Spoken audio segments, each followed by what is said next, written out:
for me. Thank you. Hey everyone, welcome, welcome, welcome, welcome. This is Karen Hurd, and I know clutter is crazy making. I know how many of you walked into your house and you just look at it and you're like, I have to leave now. Especially if you've got kids, right? So, hey everybody, my name is Karen Hurd. I am the CEO of Woman Wise, and I'm a company dedicated to helping women create a life that they love and can live with. And I'm so glad you've decided to spend a few minutes with me in this episode of Divine Healthy Living. Here, we're going to talk about tips and hacks to help you create a healthy lifestyle that you can live with every day and have a better relationship with God, your family, and yourself. We're going to be talking today about decluttering and home organization. So make sure that you share this with your friends. And if you're on YouTube or Rumble, make sure you hit the subscribe button. And we want you to be encouraged to take hold of your health and your family's health. No matter what is going on, you can do something to move your health forward. Being healthy is what God desires for you. You don't have to be perfect, but you do have to keep going. Today, Cindy Walwork of Peace of Mind Organization is joining me to talk about, I don't care what your brain looks like, home organization, and how that we were talking at an event, and we were talking about how stress really increases overwhelm, and how decluttering and good home organization can really help family functioning and family relationships and all that. So Cindy, welcome to Divine Healthy Living. I'm so blessed that you were able to join us. Hi, Karen. Thanks for having me.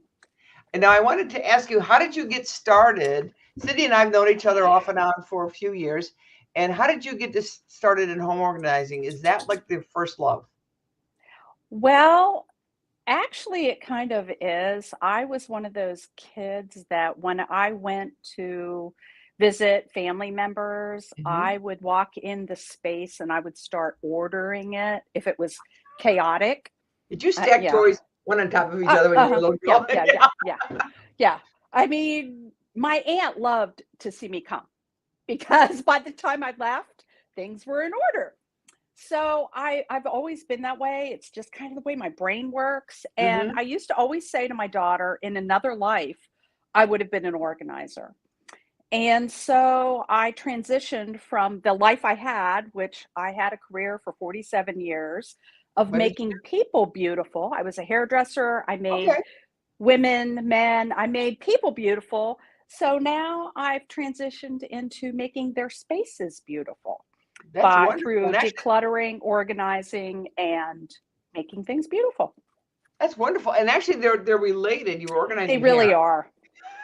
and They they're both a really creative are. field. A lot of people don't They realize are. that being a hairstylist, cosmetology is really, it's an art form. Oh yeah. It's really creative and it's heavily people oriented. It's very people oriented, which I have found is incredibly helpful in what I'm doing now because you're coming alongside people and you're helping. And that's what I did whenever I did hair. Yeah. Same thing. And you're Excuse me. also working with people who kind of want it this way, and their expectations are a little bit. I worked in the hair Yes. industry a little bit right outside of college. I did marketing for hair, a hair Ah, salon chain. And actually, we had three tiers, and the joke was, I want my hair long and straight and short and curly. of course. Of course. Always. Always. So I'm Always. sure that's the Yes. truth too. When you're working with someone, let's talk a little bit. I want to start with the idea that we all have seen the tiny home shows, and I haven't watched any of these shows because we don't really have a Netflix account. But I guess the KonMari, the decluttering, whatever gives you joy. Right. And I'm seeing people get rid of their books. I'm like, oh, I never get rid of books. I Um, know. Yeah, that's but really and we true. hear a lot about minimalism. So how does Right. when you're decluttering someone, how low do you go? Well, number one, it always starts with a consultation, with complimentary consultation. I have to really find out what the client's goals are. And Mhm. everyone is different. For some people, minimalism to the point of sterile is what they need and want because maybe they have allergies. Maybe Okay. they have a situation, maybe someone in the home is disabled and they need things to be decluttered to the point where it almost feels sterile so that it's safe. It's safe, sure. Yeah, it's safe. Um, in general, I don't that's not often the case, but you can go from that to then a minimalist point of view where you just have what you need and that's it. And then you can go to having what you need and then some. But the main point would be having what you need, having what you're going to use on a regular basis. But every client is different. And through that consultation, I get to assess, I get to feel out what they're willing to get rid of, how much they're willing to get rid of, because that's a big part of the process. Some people don't want to get rid of anything. It's okay. I mean, I'm I'm learning to just work with whatever the person's goals are, whatever the client's goals are, that's what my goal is. That's what I'm trying to Right. achieve. Right. So when we talk about clutter, how does now I saw one of the memes on your page about what it was it clutter increases housework by 40%.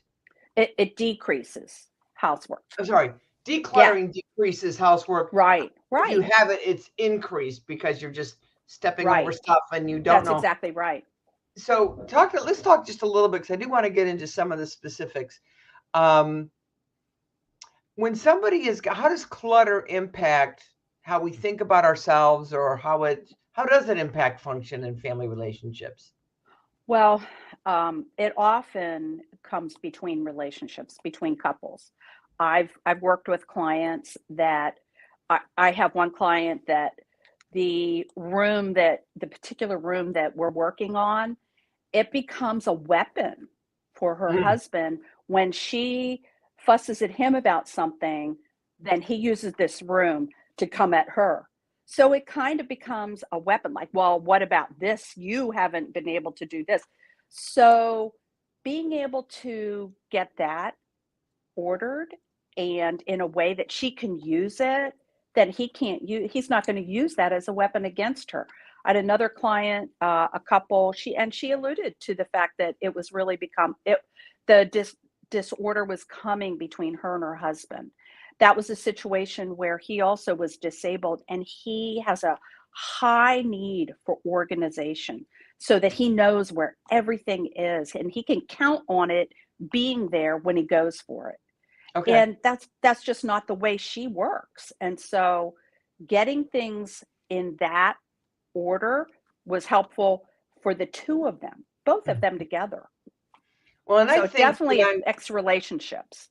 well, and I think about the times when we've put our house on the market for sale, and it's staged, and you walk in, and as soon as the kitchen was completely clean, I think, now I'd like to cook.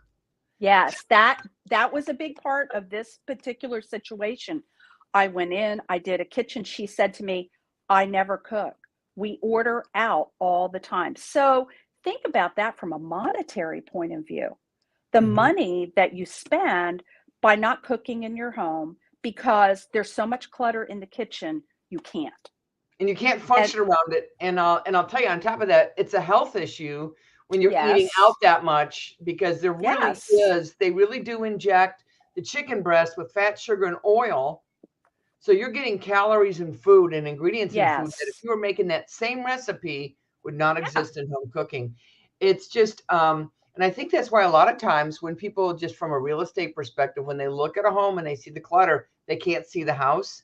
oh, And I absolutely, know when when all of our children were younger and we were homeschooling, so we had one of those homes that I had a home business, we were homeschooling, I had children, there was all of us had some level of ADHD. mm, So sometimes the kids' rooms, I would clear what I called the fireman's path, where I would just brush the stuff yeah, off the floor. So the fireman had to get to the bed to get them out. They wouldn't trip on something. that's good, Karen. Not that anybody we know can relate. But Right. what does that do in your own self when you're looking at the clutter and and especially if you struggle with any kind of a brain function issue and you're looking at it and you don't know where to start. So what do? You might eat to avoid this Yes. clutter. You might watch TV Yes. to avoid the clutter. Yes. You might do something else to avoid the clutter. And now you've got the avoidance guilt on top Yes. of the Yes. clutter still there. Yes. And believe me, I have experienced all of those things through clients. I have heard all of those things over and over. And it's cyclical. One thing just adds to the, and people will sit in a room and they'll look at the mess and they just feel so defeated because in many cases people don't even know where to start. They don't know where to And start. and then in some cases, physically they can't start.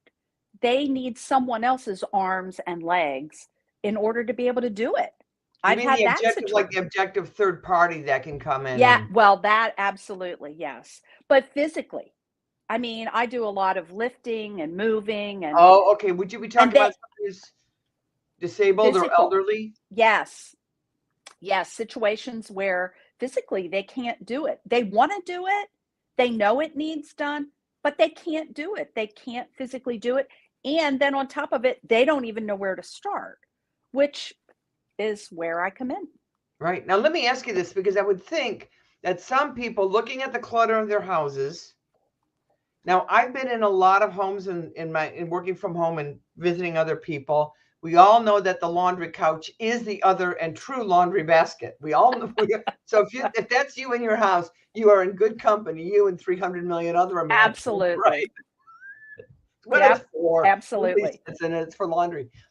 But how does somebody feel about a stranger, if you will, Mhm. coming into their house and basically seeing how they really live? How does somebody get comfortable with that idea? Because I understand the importance of objectivity. I think personally, I think that's my job is to walk in and make people feel comfortable for them to understand that I've seen it all. I've seen a lot, and nothing surprises me. Nothing. It's this is a normal state. Many people are in this situation where they just need help. They need someone to come alongside them and walk with them through this process.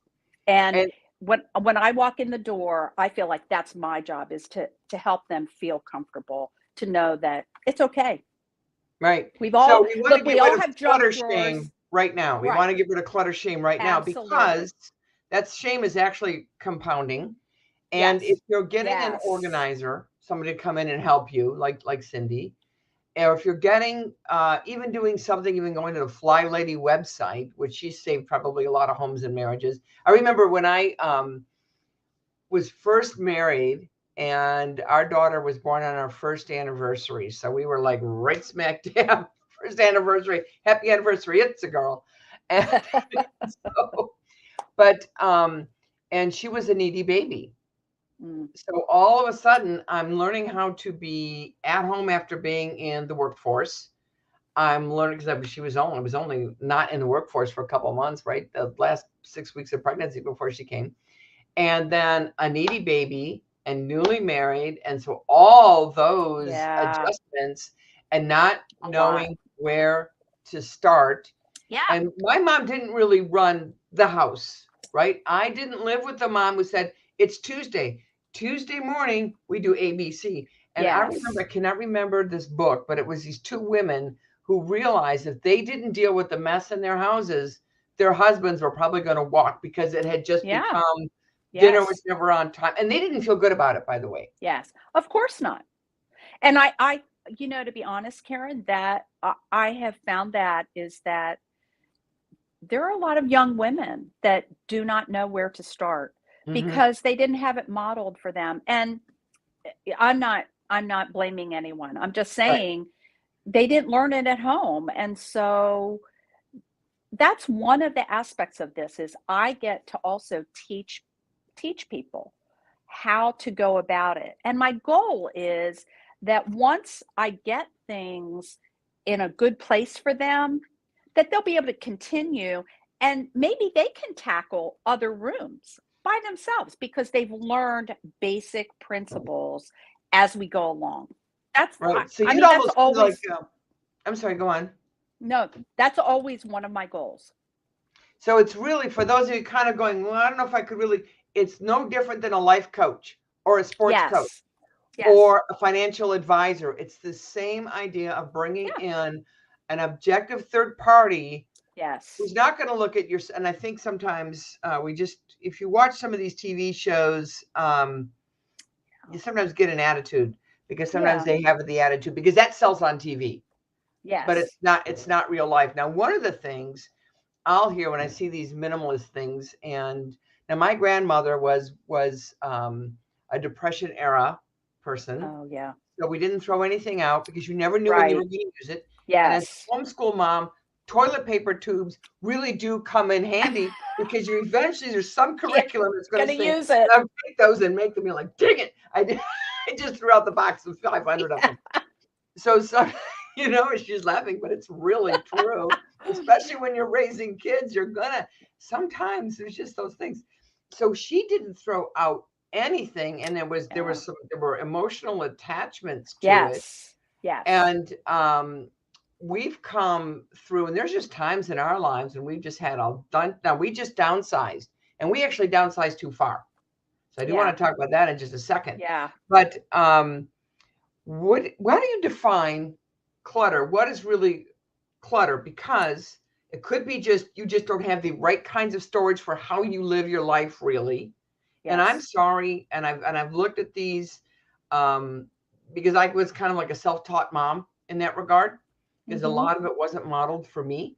Right. And I'm like, my brain doesn't work the way your brain works. Yes. I can't do it that way, but I can do it this way over here. So like for my kids, I never required that their sock drawer be organized. I just required that all the socks be in the drawer.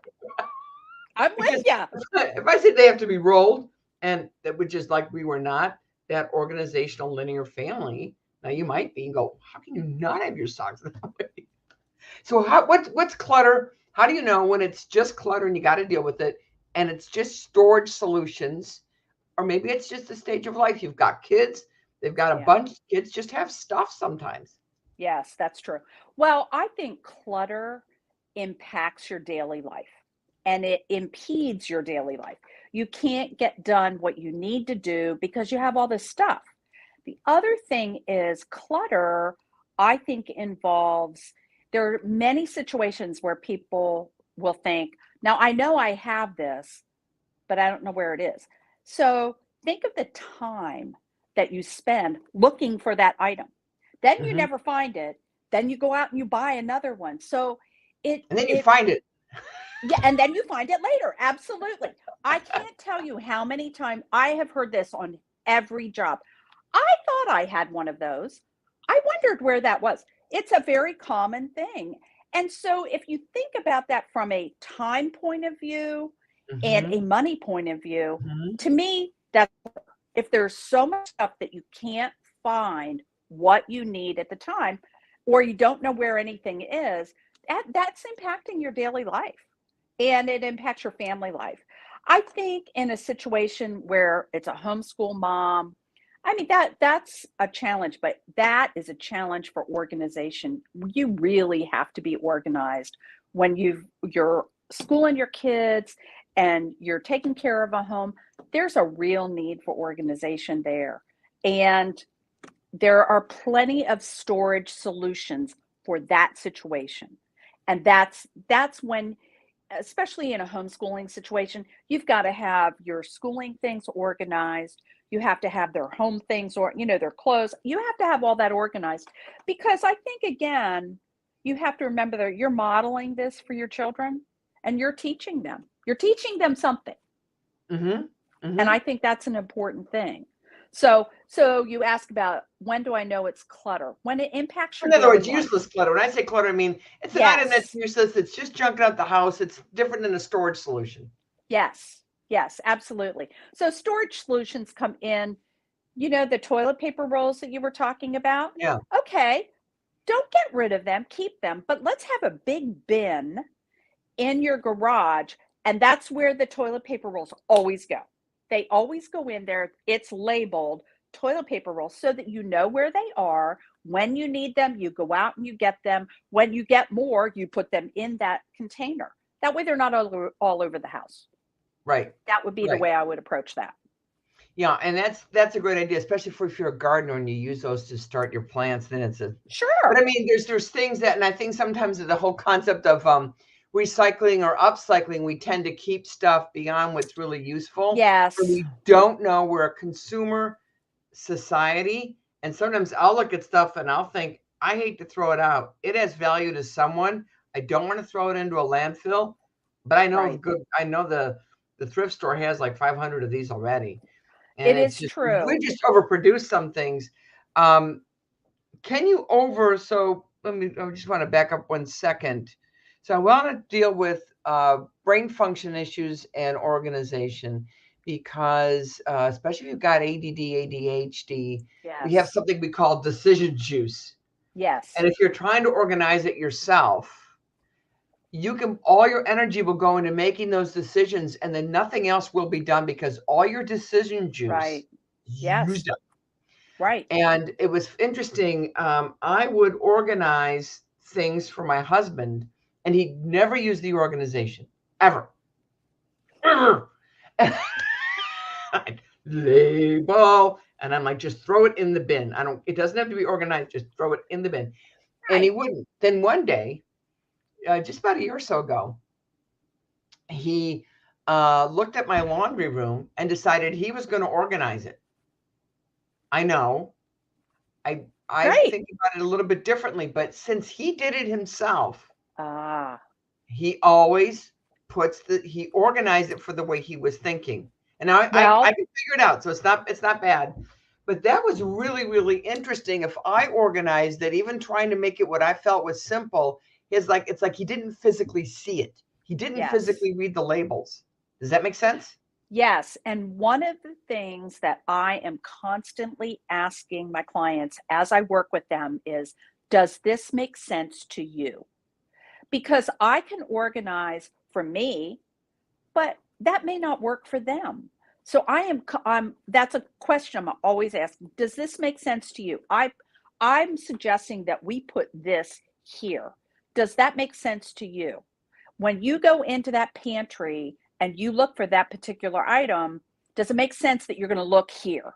I and I think that's an important thing because everyone's brain works differently. The other thing I have found working with people with ADD, ADHD is the overwhelmed factor.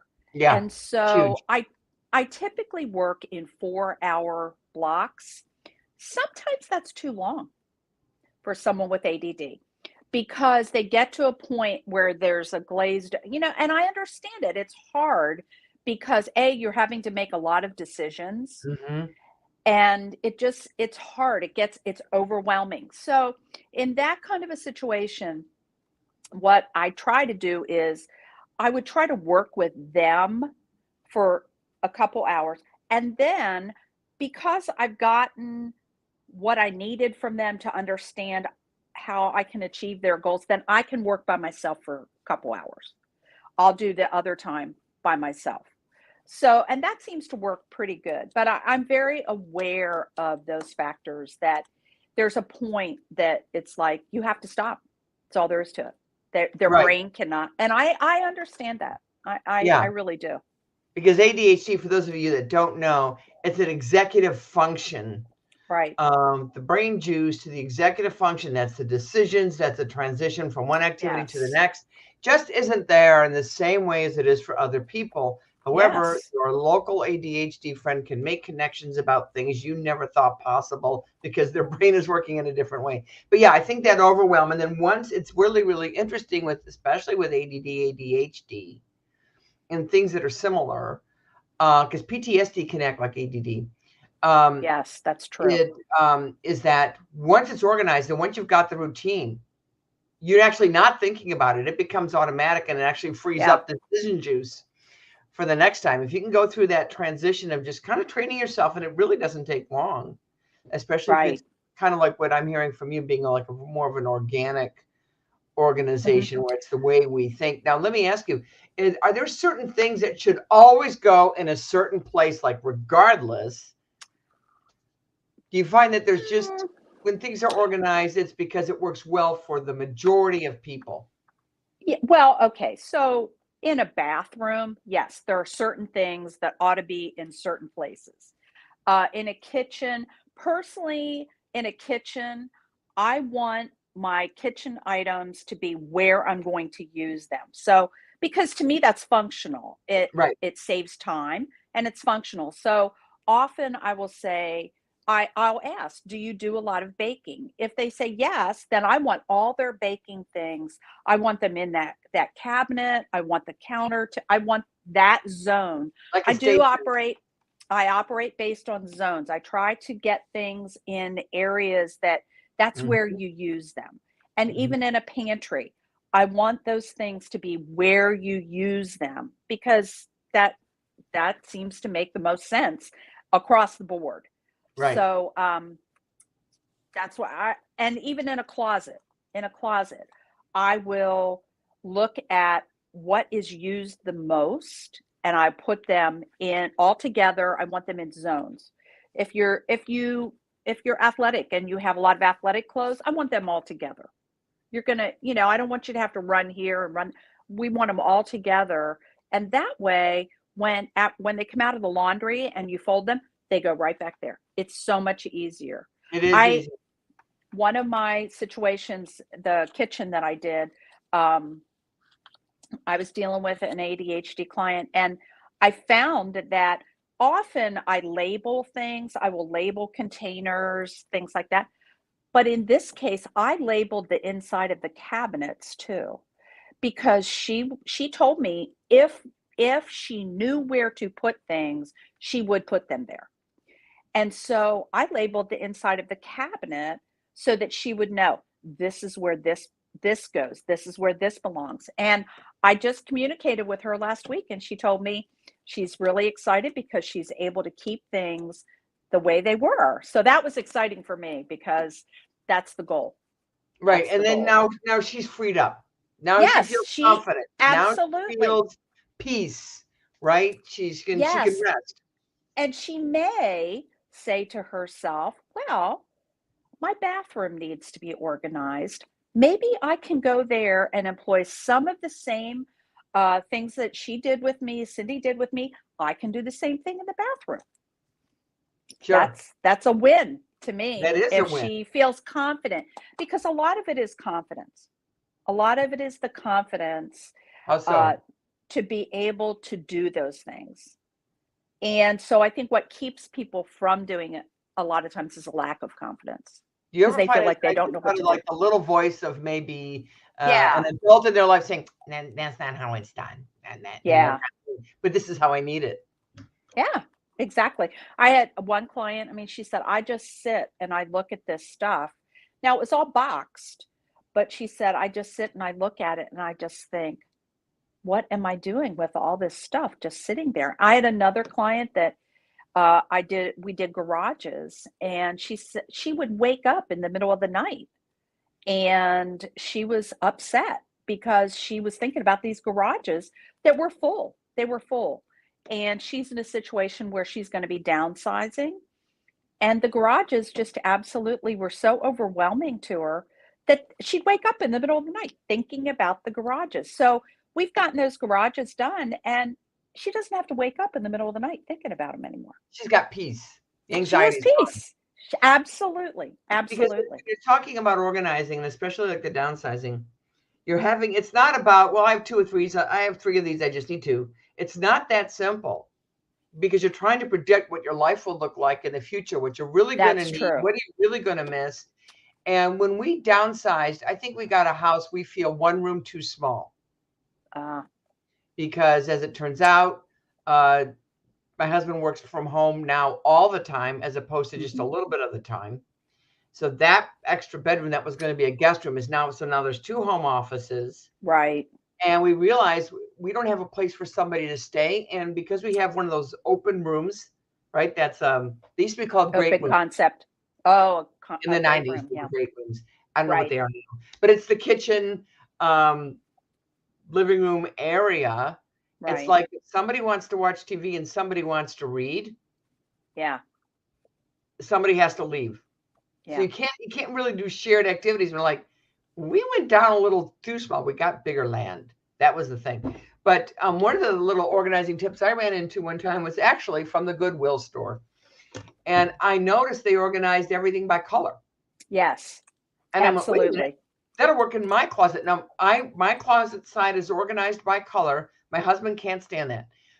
But what I realized was is if I tried to organize it by like dress shirts or the way, especially the way a woman tends to mix and match, Yes. I was like, well, wait a minute. If I put this in, then I don't.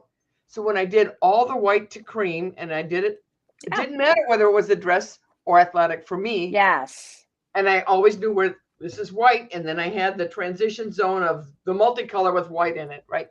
And Yes. those are all organized now. And it's Yes. been that way now for 10 years. So there's your Goodwill organizing tip. Excellent. Yes, that is true. You go into Goodwill and they have things color coded. And I love that in a closet because it just makes so much difference. The other thing in a closet that is hugely helpful are the flocked hangers, the ultra thin Oh, yeah. flocked hangers, because you get so much more in a closet. If your space is tight, you can get so much more. I just did that in my closet. I have all of my clothes, both seasons, in my closet. I've never been able to do that, but I was Mhm. able to do that with those hangers. Yeah. Yeah. I have those too, especially for the slippery clothes, because that was Yes. really annoying. So the other thing I wanted to talk about though is can you over declutter? Can you strip Well, out so much? sure. Of course. How do Yeah. you And know? I mean, what do you look for in that? Does that make sense? Or is that too broad of a question? well, I can't say that I've had anyone go that far. Okay. I usually have the opposite issue of There we not go. not wanting to get rid of things. And, I mean, getting rid of things is hard. It depends on what it is, but it can be hard. Especially if you have an emotional attachment to the items. It's hard. One of my appeals, sometimes it's heard and sometimes it's not, but if if you're not using it, I think I read or heard Elizabeth Elliot say this one time, that she approached her attic from the point of view that if those things in her attic were just sitting there not being used, someone else probably would use them if they had them. So I try to appeal from that point of view of looking at it. You're not going to throw it out. You're going to try to find a home for it. And I try to give people different ideas. Some people know where they like to donate to. Some Mhm. people have particular places that they prefer to donate to. It's fine. But if they don't know, then I'll give them ideas. Um, but I really do try to encourage people to donate as much as possible.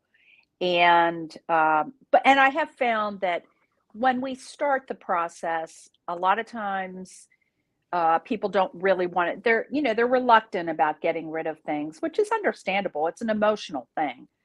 But as we go and they start to see the progress and they start to see, wow, I have all this space, then they seem to let go of more things. Like, I really don't need that, especially I have to admit with crafters. Yeah, and the hard thing with That became a whole crafting, industry, craft supply storage. well, and the thing is, crafts are so cute. And they're A- creative. I mean, And there's not a lot of yes, places to express that. and they appeal on the cuteness basis. And I understand. I look at the stuff and I'm thinking, oh, that's so cute. But how much cute can you have you only if you only have a certain amount of space, you have to use it to the best that you can. The best And representation of sometimes, food. Yeah. yeah, I mean, The, sometimes you just, see, I don't dust. So oh, while yeah, I'll look at things, I'll say, that is a beautiful object. I'm like, but it won't be beautiful in my home because I don't yeah, dust. right. And so anything, I mean, I've got my grandma's china, right? And now when my grandkids come over, I'm like, that's your great grandmother's china. Mhm. And so And I've that's, got and the dishes that my mom played with when she was a little girl. That's, And I those think, are wonderful things to have, and things that you don't want to get rid of, that you shouldn't get rid of. But it's an issue of storing them, right. because you're not going to use them all the time. You're going to use them, 3 times a year, maybe. You need to store them correctly. Yeah. You need to have the bag. You need to store them correctly because you want to protect them, and then find a good spot for them. I had a client I worked with. She had two large closets in a second bedroom, and she was a crafter, and they were full. And um, her her Christmas bins, she had four large Christmas bins. They were up on a top shelf, and she's very tiny. She's a small woman. And I just looked at her and I said, my goal is to get those bins off that shelf and down on the floor so that you can decorate your home when you want to. When you're ready to do it, like next week, when she's ready to do it, she doesn't have to call her kids. She doesn't have to get someone taller to come get that stuff down for her. So we were able to get that stuff down and get it where she could use it. Her china, she also had beautiful china. We were able to put in the foam Yeah. bags we put up on the high shelf because she's not using them often. So those are things that happen as we go along in the process. Um, I always try to categorize things, and then I Yeah. put them back based on the categories. And I think that that's how I intended to end up organizing, was, the category, because I think when we talk about wellness, when we talk about mental wellness in particular, and I'm going to be doing an upcoming episode is going to be on Sabbath and why it's really, really important to rest. Rest. The goal Yes. that you want in your home or your workspace, I'm looking at my workspace. That's it. My workspace involves paper. Ah, And I know if I put paper away, I will never think or see of it again. ah. And I've done all that. Use one time file, to be decided file. And then I find it a year later, go, oh, wow, that's where that was. So come up with something else. But anyway, the goal is to have it so that you can really enjoy the space you live Yes. in. So the things that have emotional value to you because they remind you of a special event, or it's just reminds you of someone that's no longer with you, Right. is still there, still serving that purpose. And I think in my family, we had to struggle with needing to preserve history for eons and generations to come. And we Hmm. realized that maybe that wasn't our role, as to be the history keepers for everybody forever. Right. Right. Right. You I know? I had a friend who found a family Bible. I think in her attic she found it. And Wow. she really doesn't even know the people's names that are on it, but she just said it's beautiful.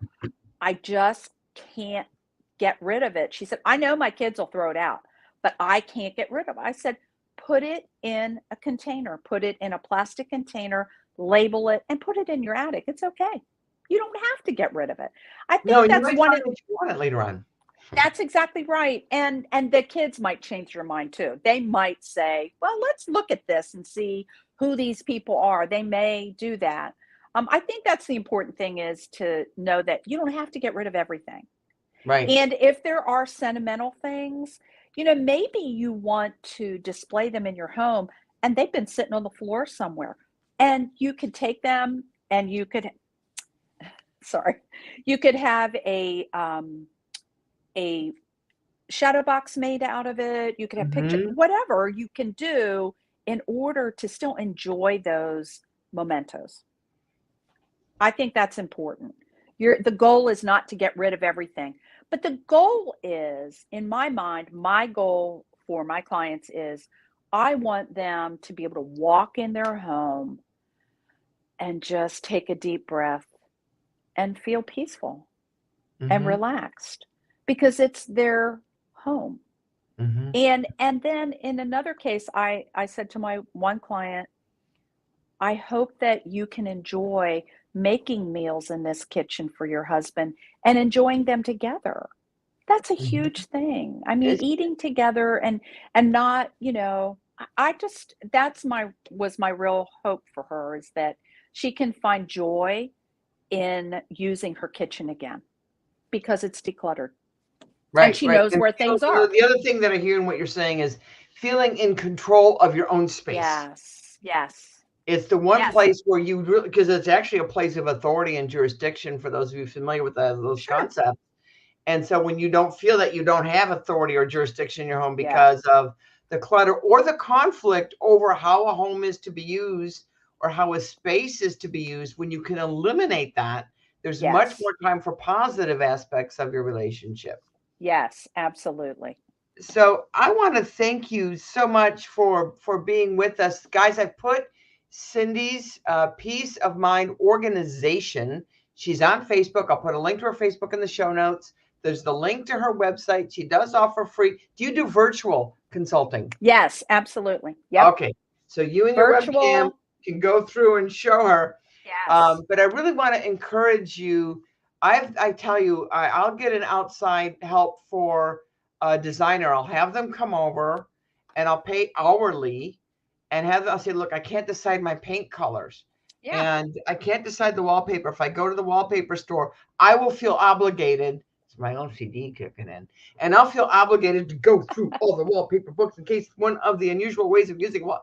And then they'll come and they'll go, these are the three. I like that one, and we're done. Yes. 2 minutes. Yes. So it really does take the stress off of Yes, you. it does. It's an excellent investment of your money because you get it back, not Yes. only in lifestyle savings, but you get it back in real monetary savings and lack of Yeah. stress, lack of Absolutely. anxiety. It's like when your bedroom is cluttered versus when it's clean, you actually sleep better.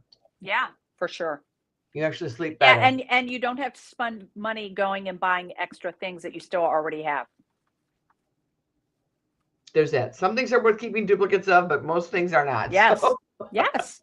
and even that's for you homeschool moms who now have permission to get the extra bookshelf. We Yeah. just want to give you permission to buy the organizing Absolutely. containers you need, to buy Yeah. the bookshelves you need, to have the pantry redone if you need, because it's Yes. going to bless your family and it's going to bless you, your workspace, whatever you've got going on. It'll make you feel more in control of your life overall. Yes, absolutely. Awesome. Well, Cindy, thank you so much for spending Thanks, some Karen. time with us. I hope you guys were encouraged and inspired to maybe give Cindy a call, right? Give Cindy a call. Absolutely. See if she can help you out. But, we're not perfect. And I don't think you heard anything in here about having to be perfect, Nope. right? You heard about making your home livable so you love it. Mm-hmm. And clutter is a universal thing, but function and homes sometimes when we go into them, I watch these TV shows where they take out the closets. I'm like, so when guests come, where do they put their coats? You just took it away. That's crazy. So we want you both. We both want you to live an incredibly healthy life full of the shalom of the Lord. Being healthy is what God desires for you. Loving your home, loving the space you live in is what he desires for you. And I want to remind you all that you were created by God. Your body was created by God. He put his wisdom into it. So keep moving forward. Keep claiming your health freedom.